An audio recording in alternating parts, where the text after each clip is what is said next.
Hello, my friends. It is my very favorite time of year, Booker Prize season. I have not posted a video in a really long time. The reason for that is I have relocated. And for those of you that don't follow me on my Substack, I did spill all of the tea there in a very healing and cathartic way.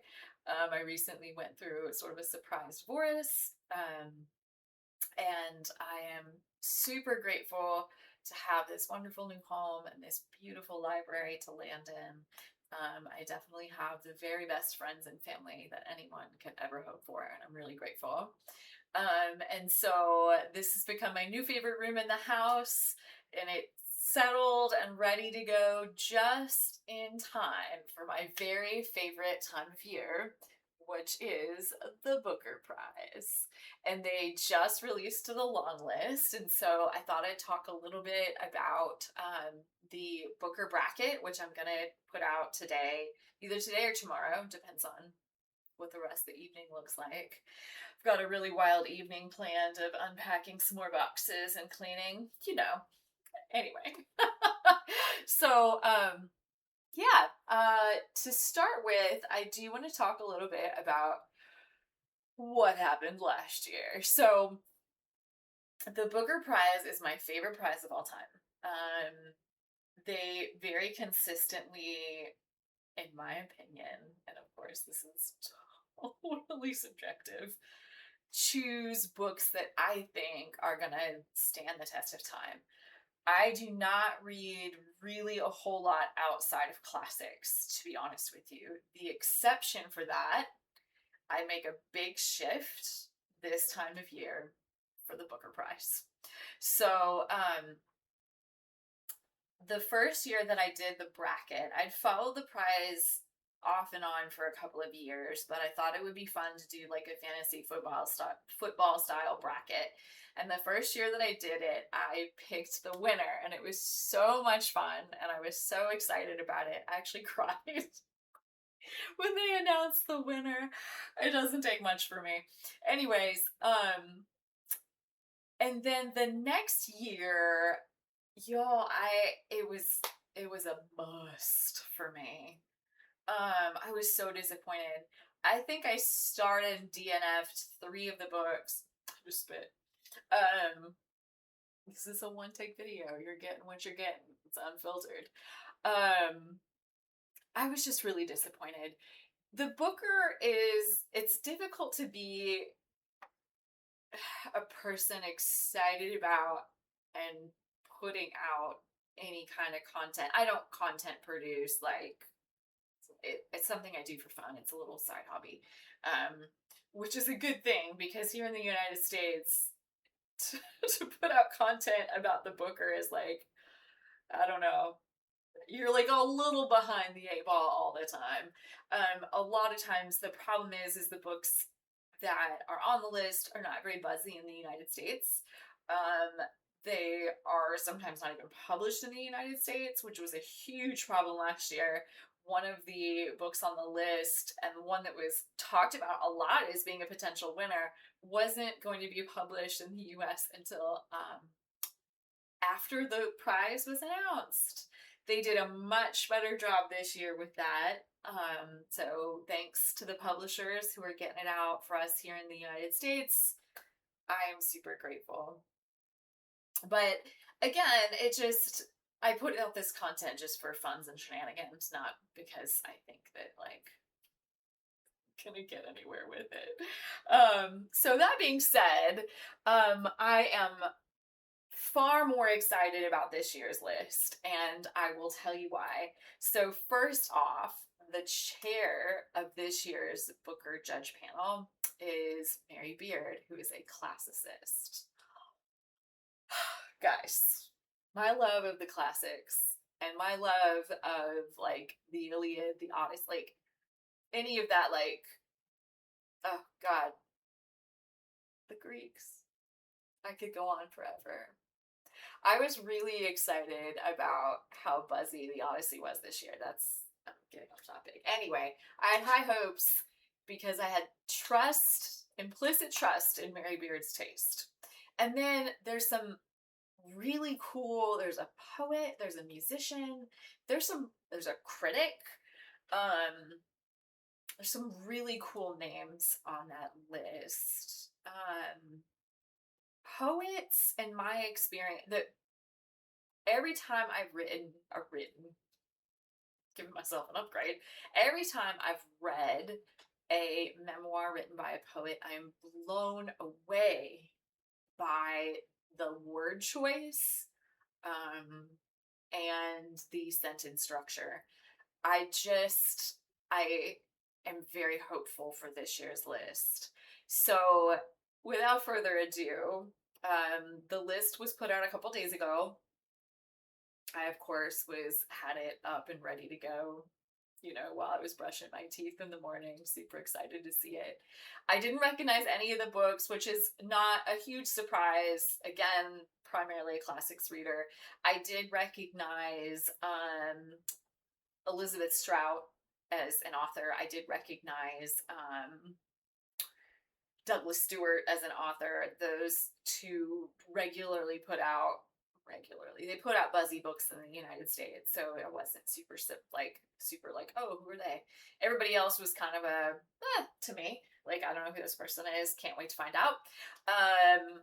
And I have to say, I was super excited that not only were most of these books available in the US already, the ones that weren't are going to be here before the prize is announced. So thank you, publishers, for those of us stuck over here on this side of the pond without those books. We appreciate it. So I did manage to pick up a few, and I've promptly put them on the floor. Not the wisest stacking choice. And I want to talk about the ones that I picked up and the ones that I'm most excited about. I'm super curious what you're excited about. Okay, so the one that I started first is John and John by Douglas Stewart. Easy to start because it was Oprah's book club pick of 2026, like shooting fish in a barrel. And I have to tell you, so first of all, Lauren Groff did a blurb for this one. And for those of you that don't know this about me, Lauren Groff is one of my holy authors. If she writes a note on the back of a receipt, I will read it. So was just super excited to see her blurb. And I've got to tell you, Ann Patchett says it's immersive. That is an understatement. I'm like 120 some pages in. And at one point, I had to stop. I thought I could smell wet sheep's wool. I was like looking around. I was like, where is that coming from? The writing is that good. I'm not exaggerating. It's really fantastic. One of the things that really separates the classics for me from a lot of modern writing is the depth of the characters. And Douglas Stewart has that in spades. This is just an amazing book, and to be honest with you, I'm gonna loathe finishing it. I can tell already. So really, really happy about my first pick. Whoever is paired up against this in the Booker bracket, I'm so sorry. The other ones that I managed to pick up were Helen of Nowhere. I love anything written about books and academia. So again, this was a slam dunk for me. Cannot wait to start this one. The whoever wrote the I don't remember what they call this. It's not the blurb. My brain's slippery today. I don't really like the way they described the book. It felt very vague to me, but pretty excited about anything having to do with academia. So you'll always get me on that one. The other topic that I've been reading a ton about this year is friendship. Relationships in general have been a real big point of interest for me. Since the divorce and, friends choosing sides and that kind of thing. Well, one in particular. Anyway, and so I read My Brilliant Friend, and I'm watching the HBO series. Read Lonesome Dove, another book with just a deep, deep friendships. And I'm really excited to read Gwendolyn Riley's The Palm House. Look at this cover, people. This cover is amazing. I have often sat in this position and looked at my legs just like this. It's really funny. Anyway, it's not like hilarious, but it's funny. Really excited about this one. Okay. The Renovation, managed to get this one in hardcover. Supposed to have some humor in it. Looking forward to that. Know nothing else about it. Also a nice cover. The Vivisectors. I am. Let me see if I can remember. No, this is not the one I was thinking of. I think this has got like some gothic novel aspects to it. I'm excited. Once you get me rolling on these lists and I get pumped about a few of the titles, just forget it. I'll be excited about all of them. So the other one that there's a couple on that I got a couple from the library. I got a couple that I purchased, and I have a few on order.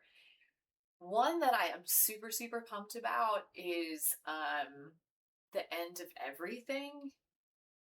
I am really intrigued by that.